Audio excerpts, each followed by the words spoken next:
هر شام صلیب صبح قیامی دارد. شیطان به عجب کینت خامی دارد. گفتا که مسیح بمرد بشد کار تمام، هر قطره خون حق پیامی دارد. تقریبا 20 سال پیش من شعر را شنیده بودم زمانی که نو مسیح بودم. خداوند این شعر را استفاده کرد در زندگی من که من صلیب عیسی مسیح را در حقیقتش درک بیشتر بکنم.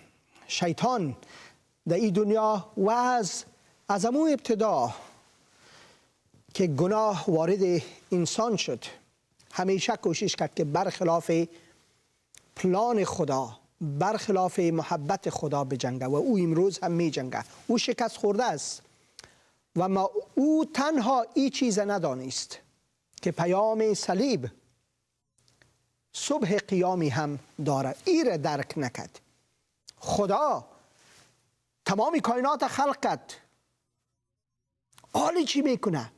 بالاخره دید که مصلوب شد، فکر کرد که شکست خورد و اما او در مورد روز قیام فکر نکرد. پیام صلیب صبح قیامی دارد. وطندارای عزیز مانده نباشید.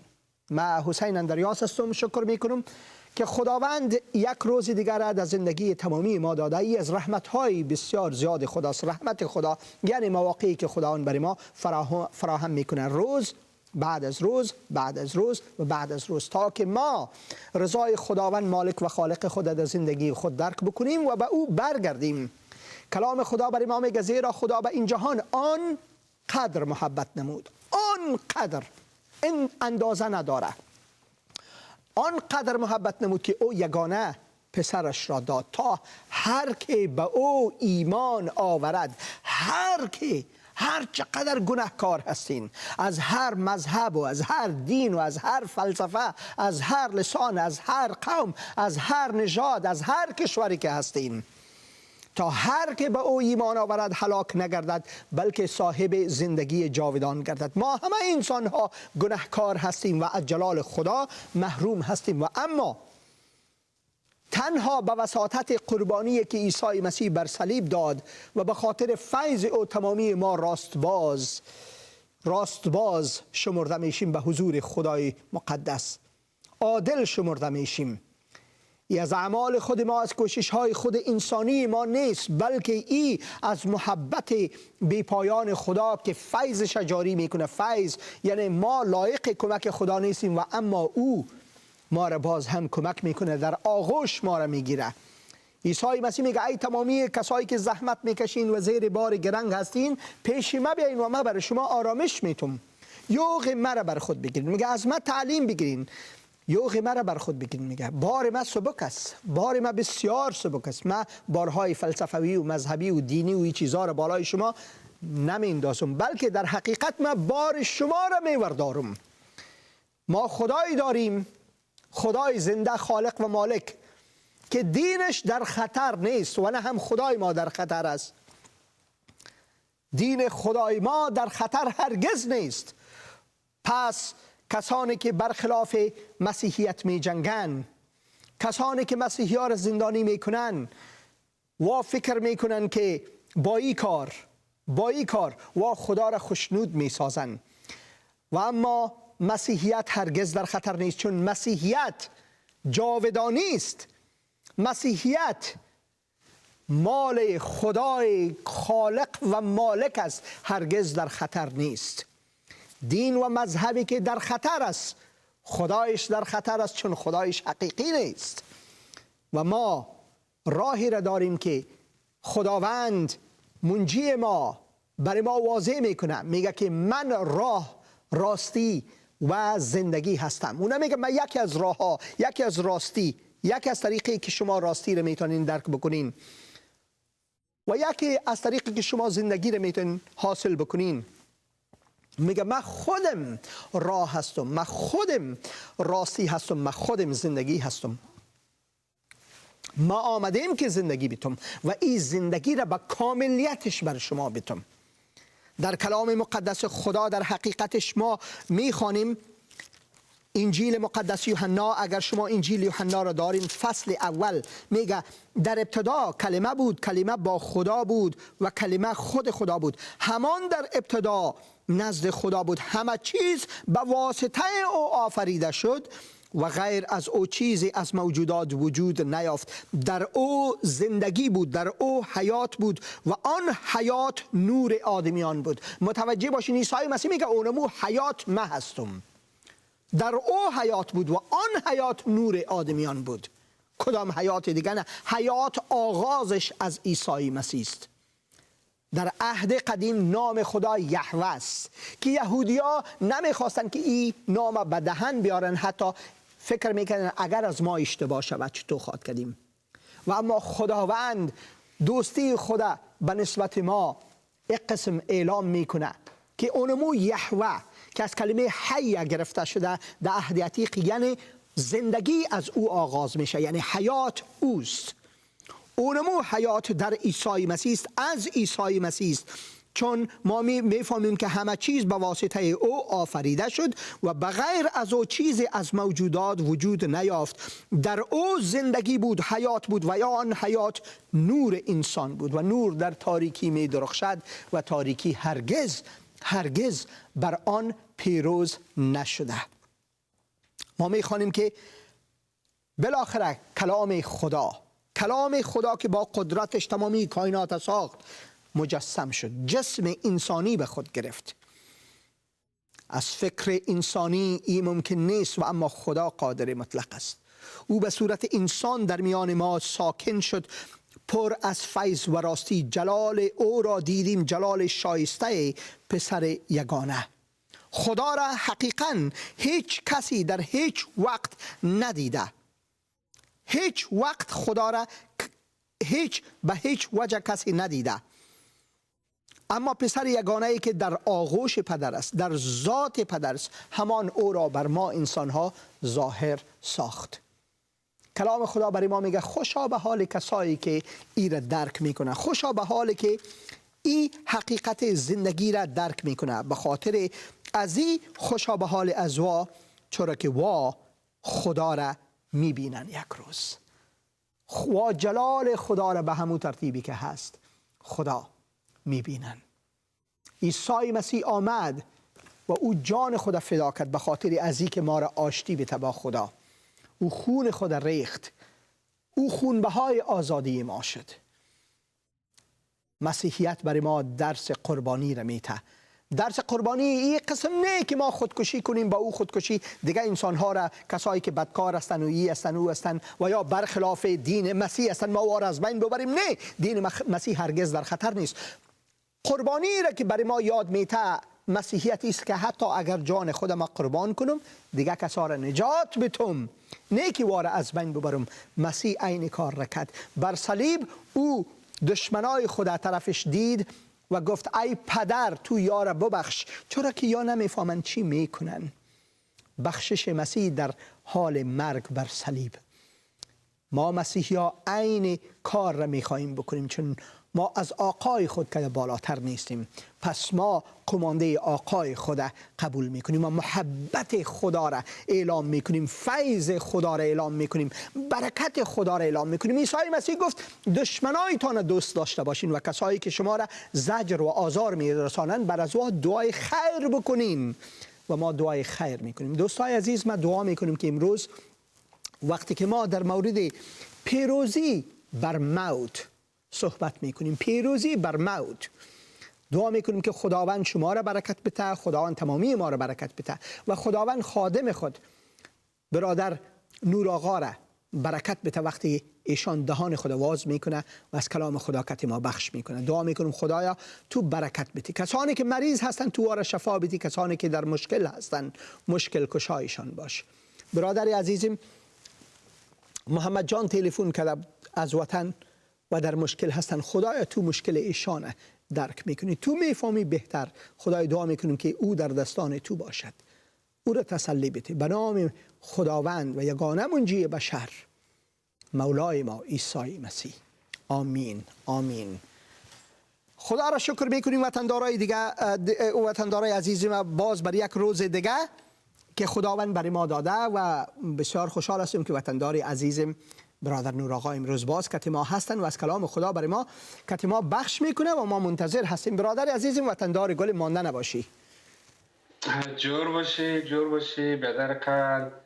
خدا را شکر میکنیم به وجودتان، خدا را شکر میکنیم به این وقت، خدا را شکر میکنیم به فیضش که مطابق فیض خود ما و شما را کمک میکنه و این دروازه پر از مهر و محبت خدا باز کرده، یعنی این چینل و این کانال و همچنان دیگر برنامه هایی که ما داریم، برنامه های رادیویی، و از طریق که ما میتونیم فیض خدا را برای مردم عزیز خود معرفی کنیم و خدا را شکر میکنیم. حسین جان، شما دیران گپ میزدین اینجا دمی مورد پیروزی عیسی مسیح بر موت و گناه، همی باید بسیار مقبول یادم آمد. من نمیفهم کی را اول بخوانم، در بین صحبت ها بخوانم، در آخر بخوانم، من نمیفهم چی وقت بخوانم. دیگه شما بگوید. هر وقتی که میخوانی برادر بخوان. آزاد هستی. خب خیلی پیش از اینکه همین صحبت ها رو شروع کنیم باید بخوانیم که بسیار وقت شوق آمده سر من. بله بله. همین عنوانش است مسیحا سلطان و مهر و محبت. به به به به. مسیحا سلطان مهر و محبت، تا به ابد مست شده با فیض و رحمت، با پدر عهد بسته تا بخشد نجات، بهر تشنه و دهد آب حیات. بره خدا غالب شده بر دنیا، بره خدا غالب شده بر دنیا، بره خدا غالب شده بر دنیا. مسیح خداوند بر موت و گناه. اما گناهکاران به خود بیایید، دنیا را در عمق هلاکت یابید. عده کثیر به نجات بردند، از دنیای فانی سود نبردند. بره خدا غالب شده بر دنیا، بره خدا غالب شده بر دنیا، بره خدا غالب شده بر دنیا. مسیح خدا بر موت و گناه. با ابرها همی آید شاه شاهان، با جلال و شکوه و فرشتگان. از عدالت پارسا زد او دنیا را، داوری نماید گناهکاران را. بره خدا غالب شده بر دنیا، بره خدا غالب شده بر دنیا، بره خدا غالب شده بر دنیا. مسیح خدا بر موت و گناه. مسیحا سلطان مهر و محبت، مسیحا سلطان مهر و محبت، مسیحا سلطان مهر و محبت، تا ابد مست شده با فیض و رحمت. آمین آمین. هللویا هللویا. بخش سرود هام شد. خدا را شکر میکنیم، خدا را شکر. واقعا مسیحا سلطان مهر و محبت است، واقعا. هللویا. آمین آمین. برادر عزیزم، دوستای عزیز، شنوندگان محترم، حسین جان خودت، شما برای همتان جشن رستاخیز عیسی مسیح خداوند تبریک میگیم. در هر جایی که هستین آواز ما را میشنوین و برای شما برکات فراوان، خوشی های فراوان و آرزوهای نیکتان خداوند برآورده بسازه، که خصوصا در این وقتایی که در افغانستان عزیز ما در این روزها ما شاهد هیاهوی و سر و صداهایی هستیم که انتخابات صورت میگیره و کمپاین های انتخاباتی پیش میره و در پالوش سلسله مشکلات های هم هست، انتحاری های هم هست، انتحاری ها متاسفانه بله متاسفانه. ولی این ما باید داشته باشیم که خدا را باید به خاطر این موقعی که برای مردم افغانستان داده، این حقی که امروز اینا دارن که میتونن انتخاب کنن رئیس جمهور خدا، ما باید خدا را شکرگزاری کنیم. درست است و شکر کنیم که مردم حال میتونن که با واسه این مشکلات ها، با واسه این خطرها امروز خوشی میکنن و میخوان که در مراکز انتخاباتی برن و کاندید مورد پسند خود اینا انتخاب کنن. و این خداوند است که اصلا در اصلش خداوند است که حق انتخاب بر انسان داده. بله. نه تنها برای انتخاب رئیس جمهور بلکه برای انتخاب راه و روش زندگی و خصوصا برای انتخاب ای که ما به خداوند ایمان داشته باشیم، به خداوند یکتا و او را دوست داشته باشیم و از او پیروی کنیم و همچنان این حق آزادی را داده که از او انکار کنیم و از او بی‌اطاعتی کنیم.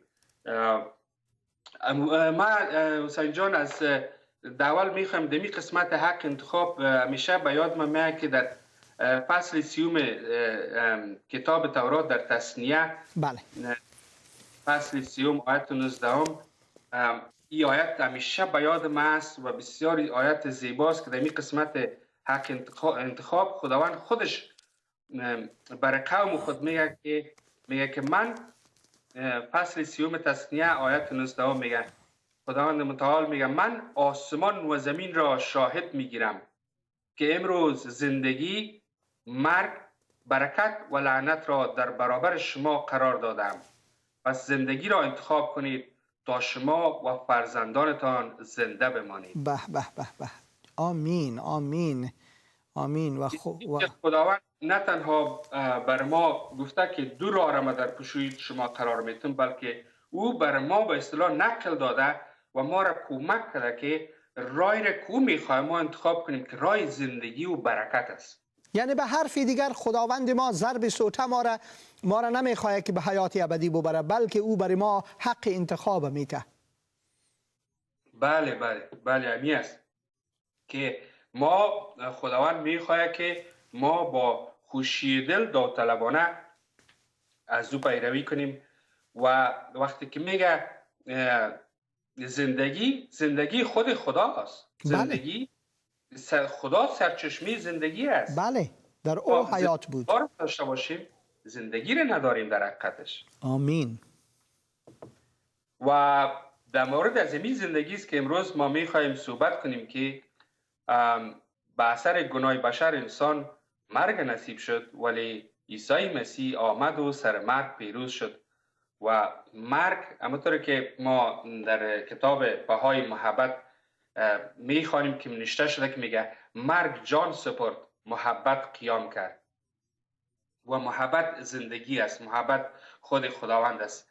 و امروز میخواهیم که در مورد قیام عیسی مسیح بر دوستان عزیز خود صحبت کنیم که در اینجا شما حق انتخاب دارید که مسیر که سر مرگ پیروز شده و زندگی ابدی را بر شما به ارمغان آورده، شما حق از این هم دارین که من حیث مولای خود و من حیث نجات دهنده خود قبول کنین و به یاد داشته باشین که عیسی مسیح همیشه زنده است و او وفادار است و تمام زندگی و کارروایی های زور که ببینین، اگر شما مطالعه کنین میبینین که واقعا او ما شما را دوست دارد.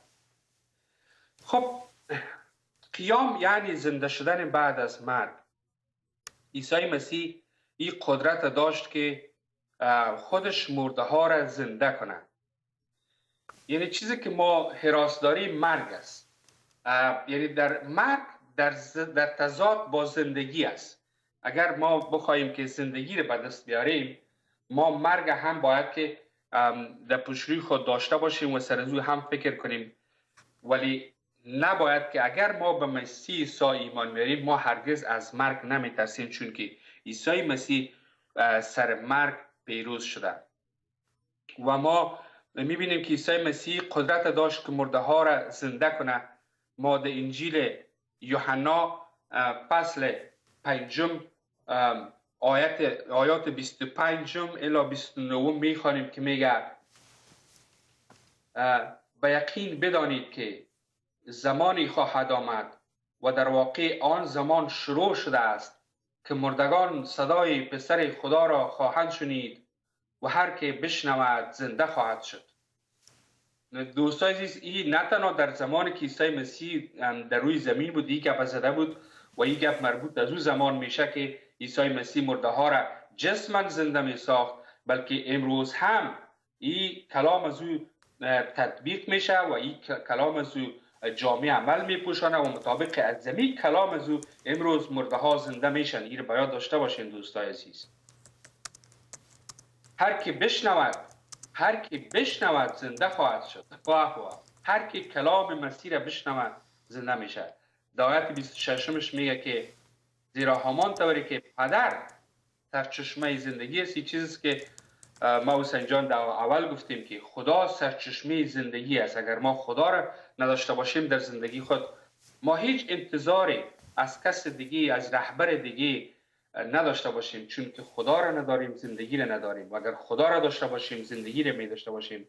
پس ما میبینیم که در اینجا در آیت 26 این فصل میگه که زیرا همان طوری که پدر سرچشمه زندگی است، به پسر هم این قدرت را بخشیده است تا سرچشمه زندگی باشد و به او اختیار داده است که داوری نماید، زیرا پسر انسان است. خب به هر صورت پس میبینیم که عیسی مسیح زندگی را برای ما و شما میده. او سرچشمه زندگی است اگر ما او را در زندگی خود داشته باشیم. عیسی مسیح به مرده ها جان میداد، همونطور که در از طفولیت من شنیده بودم ولی درست مطالعه نکرده بودم، نمیفهمیدم. ولی من میبینم که چه قسم عیسی مسیح واقعا مرده ها را زنده می ساخت. بله. ما در انجیل لوقا فصل 7 آیات 11 الی 15 میبینیم که عیسی مسیح پسر یگانه یک بیوزن زنده میکنه. بله. در اینجا میگه که فردای آن روز عیسی با شاگردان خود همراه جمعیت زیادی به شهری به نام نائین رفت. همین که به دروازه شهر رسید، دوستان عزیز شما به این داستان خوب دقت کنین، چون که همونطور که من گفتم، من در اول پیش از اینکه به عیسی مسیح ایمان بیارم و پیرو از شوم، من میفهمیدم، شنیده بودم که عیسی مسیح مرده ها را زنده میکرد. ولی ببینیم که در اینجا داستانش نوشته شده، میگه همین که به دروازه شهر رسید با مراسم جنازه روبرو شد. شخصی که مرده بود پسر یگانه یک بیوزن بود. بسیاری از مردم شهر همراه آن زن بودند. وقتی عیسی خداوند آن مادر را دید، دلش به حال او سوخت و فرمود دیگر گریه نکن. آمین. آمین. بسیار کسایی است که در این روزها شیرینای دل خود از دست میدن. خواهر عزیز، اگر تو از جمله کسایی هستی که امروز تو یک درد در دلت است، عیسی مسیح برای تو همین گپ میزنه. امروز میگه که گریه نکن. عیسی پیشتر رفت و دست خدا روی تابوت گذاشت و کسانی که تابوت را میبردن ایستادند. عیسی فرمود ای جوان، به تو میگویم برخیز. آن مرده نشست و شروع به صحبت کرد و عیسی او را به مادرش سپرد. دوستان عزیز، عیسی مسیح قدرت داشت که مرده ها را زنده کنه و در این زنده کردن جسمانی مرده ها برای ما شما درس روحانی وجود داره که اگر ما در گناه زندگی کنیم و زندگی خود پیش ببریم، در حقیقتش ما مردیم و ما به قدرت زندگی بخش عیسی مسیح نیاز داریم که دوباره زنده شویم. عیسی مسیح یک نفر دیگر همچنان که به نام العازر یاد می شد، 4 روز بعد از مرگش تیر شده بود، او را زنده ساخت. و ما این را در انجیل یوحنا فصل 4 فصل 11 آیات 38 تا 44 میخوانیم که در اینجا بسیار واضح نوشته شده که عیسی مسیح چگونه الیعازر، یعنی از تصور ما انسان ها بسیار دور است که یک نفر که 4 روز در بین قبر مانده شده باشد، او تعفن گرفته، بوی گرفته، و همونطور که در مو وقتام حتی کسایی که در اونجا بودن اونا هم به این باور نداشتن. مثلا ما در اینجا ببینیم که بخوانیم که چی میگه. میگه انجیل لوقا فصل 7 آیات 11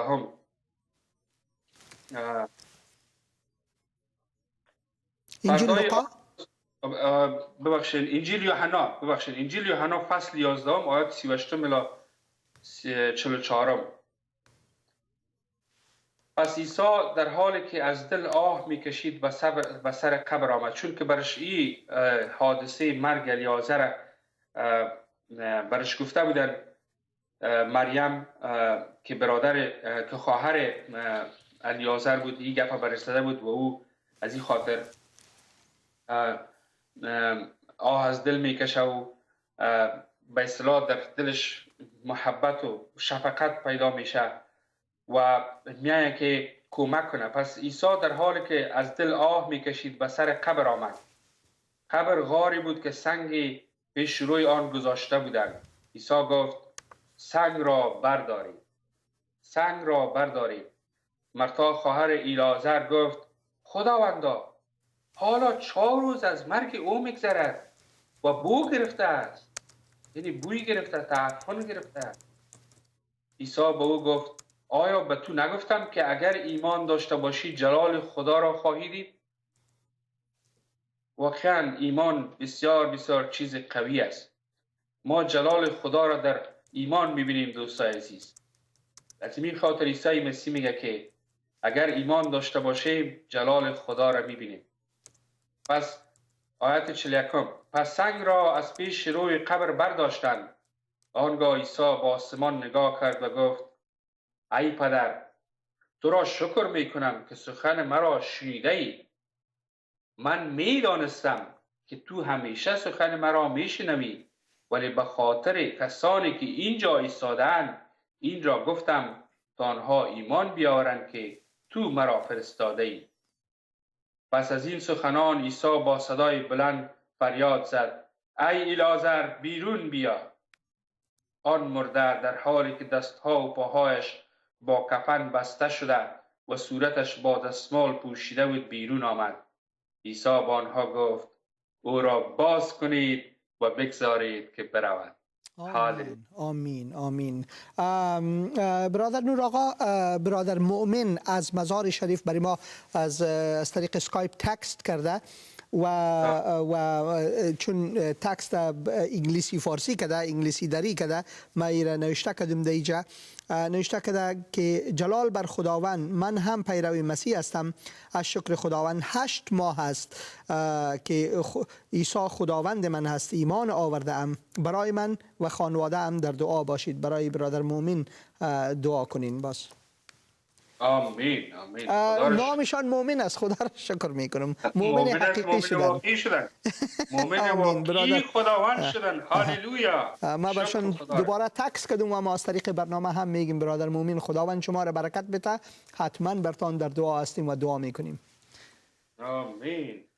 پس حسین جان اگر می آیت آخر قسمت آخرش متوجه شده باشید که عیسی با آنها گفت او را باز کنید و بگذارید که برود. هللویا. دوستان عزیز، این بر ما این معنا میده که مرگ و گناه دست پای ما را بسته کرده. بله بله بله. و عیسی مسیح سر مرگ پیروز شده و دست پای ما را رها کرده که پرواز کنیم. آمین. او خونبهای آزادی ماست. آمین. بهای آزادی ما را داده. پس دوستان عزیز میبینید که عیسی مسیح نه تنها مرده ها را زنده میکرد، بلکه خودش همونطور که قبلا، یعنی پیش از مرگ خود پیشگویی کرده بود که دوباره زنده میشه، او دوباره زنده شد. و پیروزی خود سر مرگ اعلان کرد. او از قبر بیرون آمد و امروز زنده است. قبر عیسی مسیح خالی است دوستای عزیز. آمین. و ما ضرورت نداریم که بریم سر قبر از او به خاطر خواسته های خود و آرزوهای خود و به خاطر برکت گرفتن، به دست آوردن برکت در سر قبر از او بریم. اگر قبر از او امروز بود، عیسی مسیح در قبر می بود، خدا چی حال میشد سر از او قبر امروز.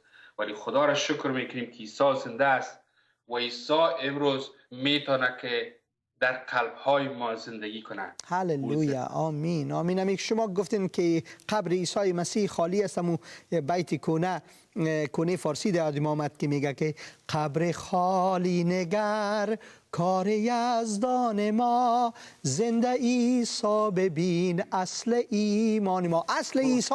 اصل ایمان ما است که عیسی مسیح زنده است. او نمرده، دیگه آمدن و مردن، طرف کار خود رفتن. و اما قبر عیسی مسیح کاملا خالی است، چون که او زنده است و کسی که بر او ایمان میاره همون قسم و هم زنده می باشن. آمین. او زنده است. او زنده است، از فردا نترسم. او زنده است، ترسی ندارم. چون دانم آینده در دستای اوست، پس زندگی ارزش دارد چون او زنده است. هللویا. آمین. ما امی موضوع قبر خالی عیسی مسیح را ما در انجیل لوقا فصل 24 از آیات 1 الی 9 میخوانیم. دوستان عزیز، که نمی از داستان رستاخیز عیسی مسیح که واقعا در تاریخ بشریت بسیار بسیار مهمترین حادثه تاریخ بشر رستاخیز عیسی مسیح از مرده ها است، که در انجیل لوقا ذکر شده در کتاب مقدس. و ما میخوایم که برای دوستای عزیز خود این داستان رستاخیز یا قیام عیسی مسیح یا قیامت عیسی مسیح را براتون بخوانم. دوستایی را بشنوین. انجیل لوقا فصل 24 از آیت 1 الی 9. بله بفرمایید. در روز اول هفته. بله بخوانین. من اینجا چات برادرها چات میکنن، وارم جواب میتونم و گوش میگیرم. خدا را شکر میکنم. در روز اول هفته یعنی یک شنبه صبح وقت سر قبر آمدند و حنوطی را که تهیه کرده بودند با خود آوردند. من یاد دارم که وقتی که اقارب ما وفات میکردن، باز ما به نام سرخاکی گفته میرفتیم. بله. و در سر قبرش بعضی چیزها را پاش میدادیم، عطر و گل چیزا میبردیم. و از این خاطر ما در اینجا هم میخوانیم که از این زمان قدیم برای ما شما مانده بود و مانده. در روز اول هفته یک شنبه صبح وقت سر قبر آمدند و حنوطی را که تهیه کرده بودند با خود آوردند. آنها دیدند که سنگ از در مقبره به کنار غلطانیده شده و وقتی به داخل رفتند از جسد عیسی اثری نبود. در اینجا باید بر دوستای خود روشنی پرتیم که قبر که در اون زمان وجود داشت، ما هم دو قسم قبر داریم. یکی قبری که چقر میکنن، حفر میکنن، یکی قبر شامی که بغل چقر میکنن و بعدش باز بغل دیوار قبر باز دوباره چقری میکنن و جسد مرده در اون میمانن.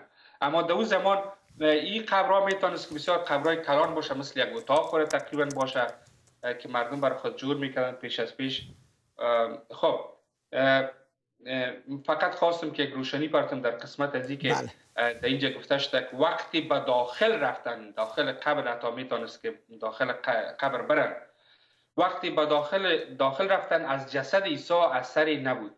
بله. پریشان و نگران در آنجا ایستاده بودند که ناگهان دو مرد با لباسهای نورانی در پهلویشان ایستادند. زنان سخت ترسیدند و در حالی که سرهای خود را به زیر انداخته بودند ایستادند. آن دو مرد گفتند: چرا زنده را در میان مردگان می جویید؟ چرا زنده را در میان مردگان می جویید؟ او اینجا نیست بلکه زنده شده است. آنچه را در وقت بودن در جلیل به شما گفت به یاد بیاورید. یعنی که عیسی مسیح پیش از پیش گفته بود که من در روز سوم من قیام میکنم. اما داستان دیگه عیسی مسیح یاد می حسین جان که وقتی که در خانه خدا میره و به اسلام عبادتگاه یهودیا بله. و میگه که این خانه را ویران کنید و من در 3 روز آن را اعمار میکنم. ملاهای یهود چقدر سرش قار میشن، میگه که 40 سال در بر گرفتی خانه را ما جور کنیم، تو میگی در 3 روز میرم جور میکنم. دیوانه هستی چی هستی؟ در حالی که او از بدن خود صحبت میکرد. دوستای عزیز، پس میبینیم که به اینجا عیسی مسیح پیش از پیش برای پیروای خود میگه که من وقتی که میمرم دوباره زنده میشم. از همین خاطر این 2 نفر نورانی که در پالوی قبر استاده هستند و با زنا صحبت میکنن میگه که آنچه را در وقت بودن در جلیل به شما گفت به یاد بیاورید که چطور پسر انسان میبایست به دست خطاکاران تسلیم گردد و مصلوب شود و در روز سوم زنده شود. در این وقت است که باز این خبر رستاخیز عیسی مسیح این زنا برای دیگه شاگردان میرسانه و همشان میاین و به این شکل ما داستان تا آخره داریم. البته خب خلاصه ای که دوستای عزیز، عیسی مسیح اولین کسی است که قیامت مردگان بر ما نشان داده و او قیام کرده. عیسی مسیح از بین مردگان و عیسی مسیح قدرت خود از سر مرگ پیروز ساخته عملا. و هر کسی که اگر شما دوستای عزیز، شما همچنان هر کسی که هستین، در هر جایی که هستین، در هر موقفی که هستین، اگر به عیسی مسیح شما امروز دل قلبتان میتین و ایمان میارین، او با قدرت عیسی مسیح شما سر مرگ پیروز شدین و از مرگ نمیترسین. آمین آمین. برادر عزیزم حمید جان از طریق اسکایپ بسیار صحبت‌های خوب میکنه و ضمناً دعا میکنن که کلام خداوند عیسی مسیح برای تمامی ملت افغانستان یک روز بخش شود و همچنین نوشته میکنن که زمان برسه که تمامی ملت افغانستان از انجیل عیسی مسیح بشنون. و نوشته میکنن راستی میدانستید که در ولایت هرات شهری به اسم انجیل است؟ خدا را شکر. بله ما میدانیم ولسوالی انجیل برادر حمید، خدا را شکر میکنیم و خبر خوش در افغانستان هست. بله و ما ایمان داریم که در اوج انجیل 2000 سال پیش بخش شده و ما دعا میکنیم که اونمو چشمه به تمامی ایران و افغانستان و تاجیکستان پخش شود و میشه هم. و خدا را شکر میکنیم بر دعایتان. بسیار تشکر از پیامتان. آمین. خدا را شکر. خدا را شکر. دوستای عزیز، ما در اول قرنتیان فصل 15 آیات 20 الی 23 میخوانیم که میگه اما در حقیقت مسیح پس از مرگ زنده شد و اولین کسی است که از میان مردگان برخاسته است. زیرا چنان که مرگ به وسیله یک انسان آمد، همانطور قیامت از مردگان نیز به وسیله یک انسان دیگر فرا رسید. آمین. و همانطور که همه آدمیان به خاطر همبستگی با آدم میمیرند، درست، تمام کسانی که در پیوستگی با مسیح هستند زنده خواهند شد. آمین. دوستان عزیز بسیار عالی است. در انسان اول ما مردیم. در انسان اول ما مردیم دوستا، ولی در انسان دوم عیسی مسیح خداوند ما زندگی جاودان به دست آوردیم. بله آمین. هللویا هللویا. اما هر کس به نوبت خود زنده می شود. اول مسیح و بعدا در وقت آمدن او آنانی که متعلق به او هستند زنده می شوند.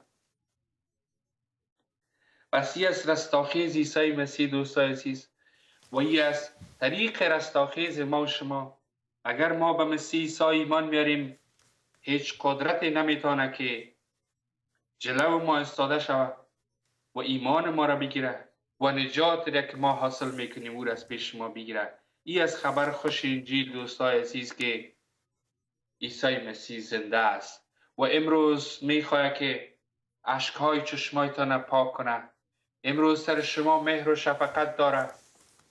امروز میخواد که مثل که ما خواندیم که مرده هایی که در اونجا بودن و عیسی مسیح زنده می ساخت به خاطر شفقت و مهربانی که داشت، او میخواد که ما و شما را از مرگ ابدی نجات بده اگر ما به او ایمان داشته باشیم، اگر ما قلب خود به او بتیم.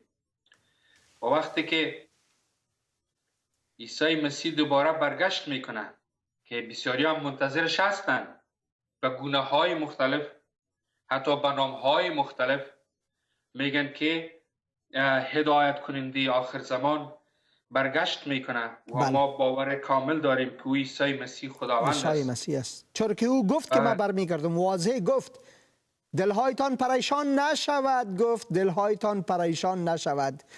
به خدا توکل کنید، به من هم ایمان داشته باشین.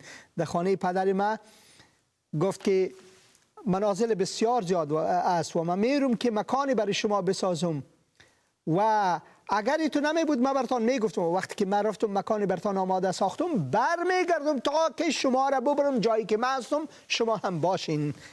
گفت دلهایتان پریشان نشود، هراسان هم نباشین. واقعا آمین آمین.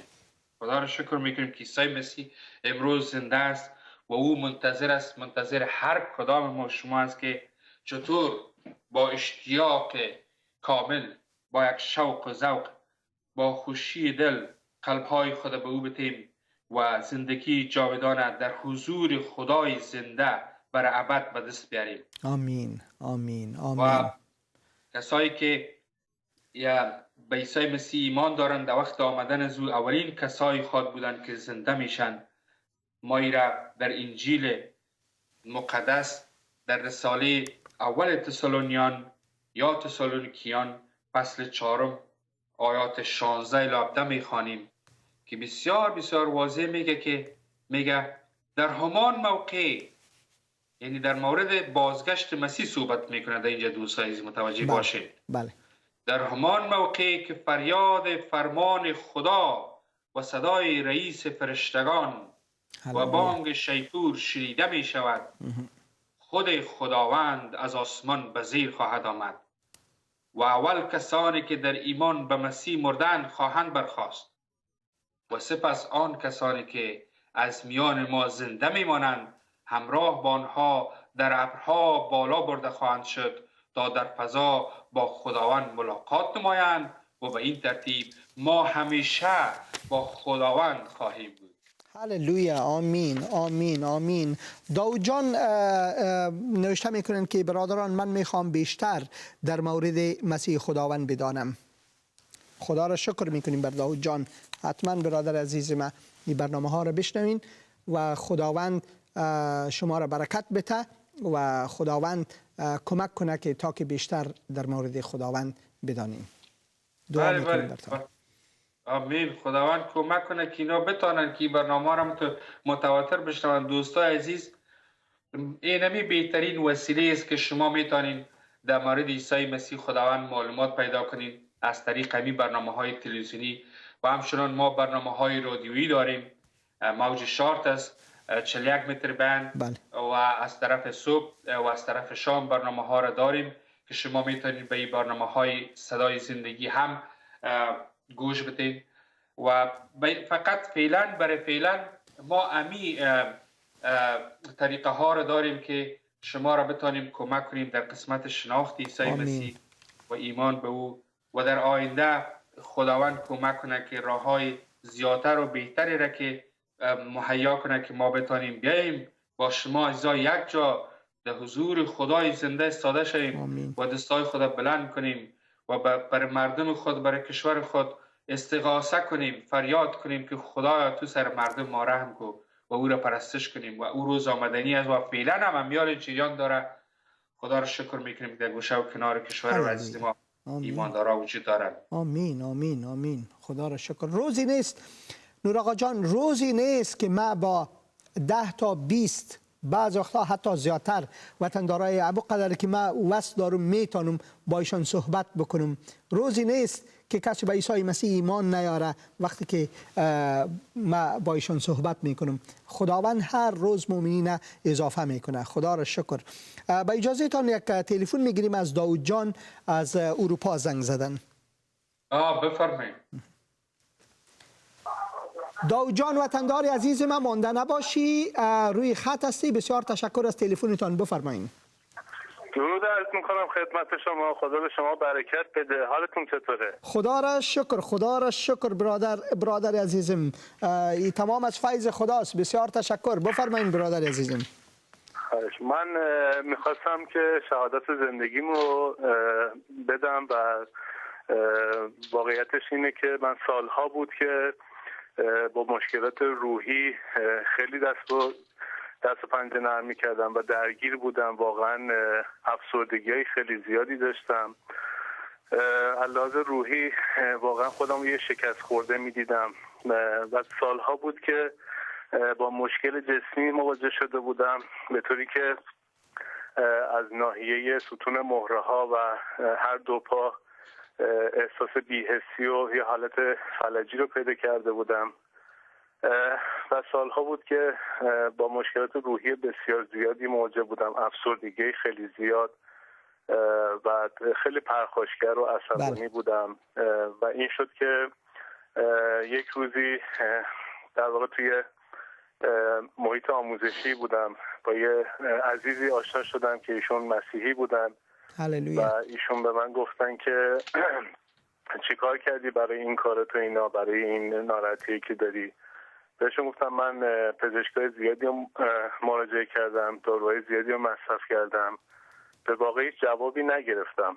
بعد ایشون به من گفتن که من یک روز با شما قرار میذارم و ازتون میخوام که با من بیایید به یک جایی و اونجا جوابتون رو میگیرید. بله. من تا اون لحظه فکر میکردم که ایشون حالا یه پزشکی رو مد نظر داره یا جای خاصی از این دکترایی که خونگی هستن تجربی کار میکنن. من فکر میکردم که برای اون کار میخواد. بله.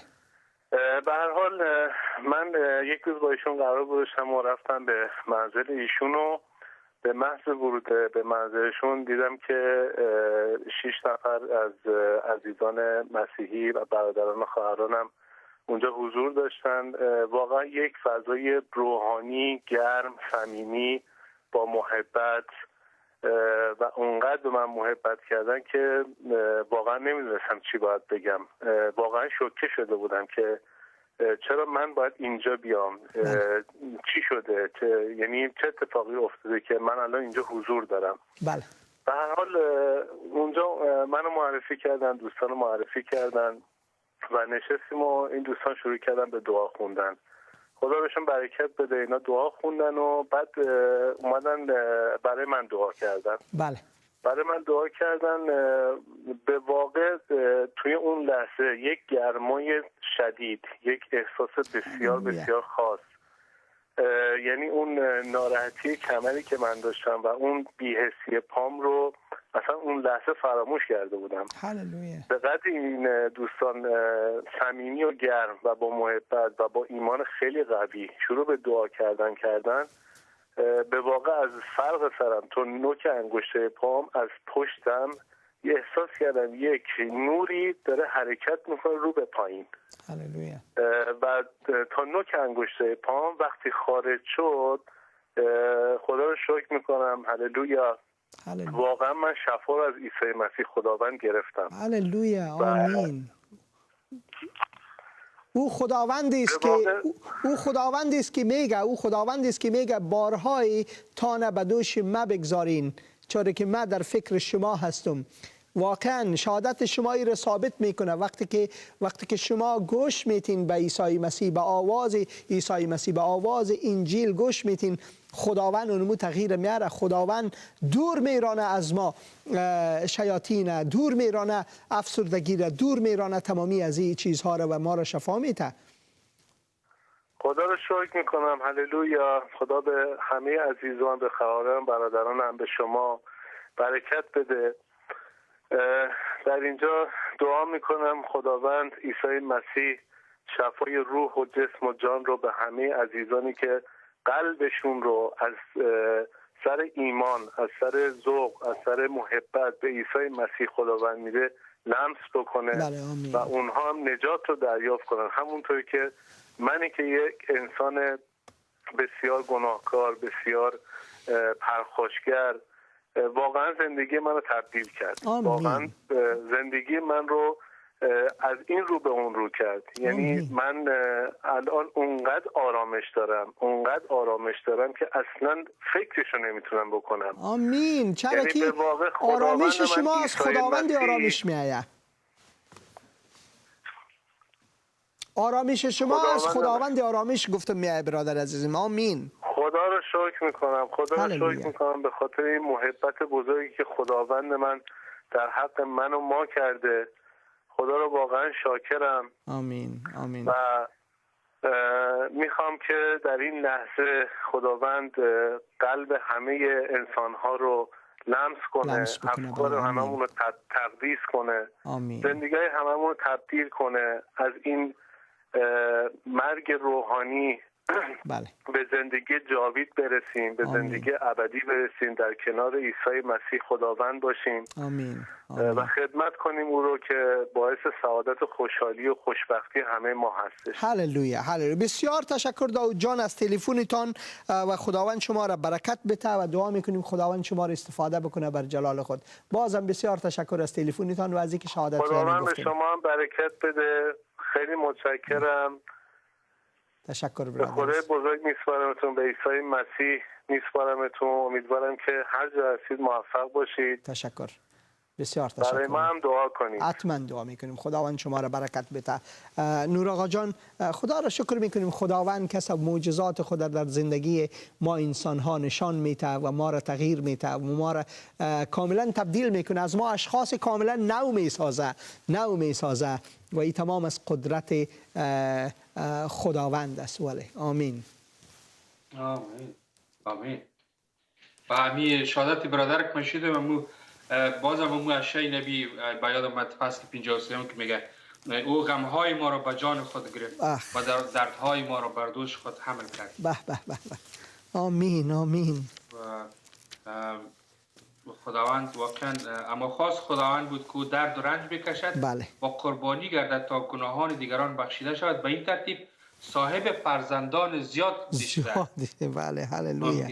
ما فرزندان خدا هستیم در روح که به عیسی مسیح واقعا قلب خدا را دادیم و او دردهای ما را برداشته. هللویا. و زخمهای ما را مرهم گذاشته. و ما همین دعای ما است برای مردم عزیز ما که امروز قلبهایشان پر از درد است که خداوند اینا را شفا بده و در این روزهایی که میخواین رهبری را انتخاب کنند و یادی از این هم باشند که یک پادشاه ابدی وجود داره، یک پادشاه ابدی، یک پادشاه پر از محبت و راستی که فقط عیسی مسیح است و او میتونه که دردهای ما را شفا بده. او میتونه که صلح و آشتی در قلبهای ما بکاره و تمام خصومت و کینه و کدورت و حسادت و این و آن از قلبهای ما بیرون کنه. ما دعا میکنیم که خداوند به مردم ما این فهمه بده که بتونن یک رهبر درست را انتخاب کنن و همچنین برای تمام کسایی که کاندید هستن سنجان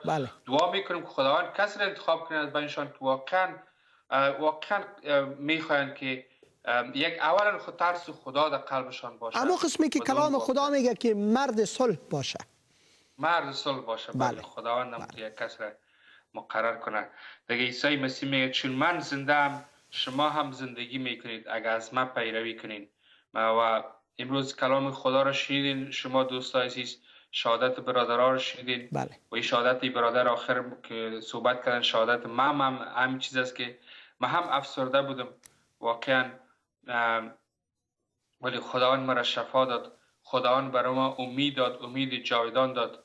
خداوند قلب مرا تبدیل کرد که حتی سر درد و مشکلات هم، گرچه که مشکلات من شاید مشکلات فیزیکی چیزا از بین نرفته باشه، ولی یعنی هنوز هم وجود داره، ولی ما پیروز هستیم. هللویا. ما بر سر مشکلات پیروز هستیم، چون کیسه مسیح است بر خود داریم، در خود داریم. او مشکلات ما را سر خود گرفته و ما به او چشم دوختیم. آمین آمین. برادر نور آقا، بسیار بسیار تشکر از کلامی که شما امروز آوردین. متاسفانه وقت ما خلاص میشه و اما واقعا کلام خداوند پر قدرت است. بسیار تشکر از اینکه که ما بخش کردین. از طرف ما خانواده را سلام میگین. خداوند شما را برکت بده. در آخر ما یک دعا میکنم و وطندارای عزیز، اگر شما میخواین قلبتان به عیسی مسیح بتین، اما قسمی که برادر داود گفتن، برادر داود گفتن که ما هم میخوایم که در مورد مسیح بیشتر بدانیم. خدا شما را برکت بده برادر داود. و دعا میکنیم خداوند با شما صحبت بکنه. مسیح را داشتن زندگی را داشتن است. مسیح را داشتن صلح واقعی را داشتن است. اما قسمی که برادر داود دیگه از سویدن، دو برادر داود امروز که ما تماس گرفته، برادر مومن گفتن که ما به عیسی مسیح ایمان آوردیم. یک دعای بسیار ساده. کلام خدا برای ما بارهای بسیار زیاد نمیگذاره. او میگه که ما از گناهان خود باید توبه بکنیم و عیسی مسیح را در قلب خود دعوت بکنیم و او زندگی ما را تغییر میده، از ما انسان‌های نو میسازه. فقط این قسم. ای خداوند عزیز، من تو را شکر میکنم که تو مرا قدر زیاد دوست داری.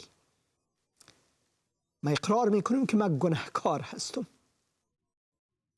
و من از گناههای خود امروز توبه میکنم. خداوند عزیز، شکر میکنم که عیسی مسیح را تو فرستادی به صورت تحفه نجات به خاطر من. او قربان شد، خون خود ریخت، خون بهای آزادی من شد. او مرد بر صلیب به خاطر من، دفن شد، در روز سوم از مردگان برخاست. او مولای زنده، خداوند زنده هست، منجی زنده هست. در او ما میخوایم حیات داشته باش. من عیسی مسیح وارد قلب من شد، زندگی مرا تغییر بده. پادشاه سلامتی زندگی ما قرار بگی. ما ای خداوند امروز زندگی خود تسلیم تو میکنم و میخوایم تو را خدمت بکنم. به نام مقدس عیسی مسیح خداوند، آمین. این قدر دعا شما مقبول خدا میشین. خداوند شما را برکت بده. برادر نور آقا، بسیار تشکر. باز هم تشکر از شما. خدا شما را برکت بده و تمام شنوندای عزیز و بینندای محترم است برکت بده خداوند. آمین آمین. برادرای عزیز و خوارای بسیار عزیز من، خداوند شما را برکت بده و دعا میکنیم که خداوند برکات خدا شامل حال شما کنه و کلام مقدس بخوانین یک بار. انجیل خبر خوش خدا را برای شما، محبت نامی خدا را، این برای شماست. این را بخوانین. کلام خدا میگه این برای پایهای من چراغ و برای راههای من نور است و مرا از خطاها نجات میده. فیض خداوند عیسی مسیح کت شما باشه. آمین. در هزاران عزیزم مسیح، تنها هادیم تویی ای مسیح، تنها هادیم تویی ای مسیح، دوستم مسیح، یارم مسیح، در هزاران عزیزم مسیح، تنها هادیم تویی ای مسیح.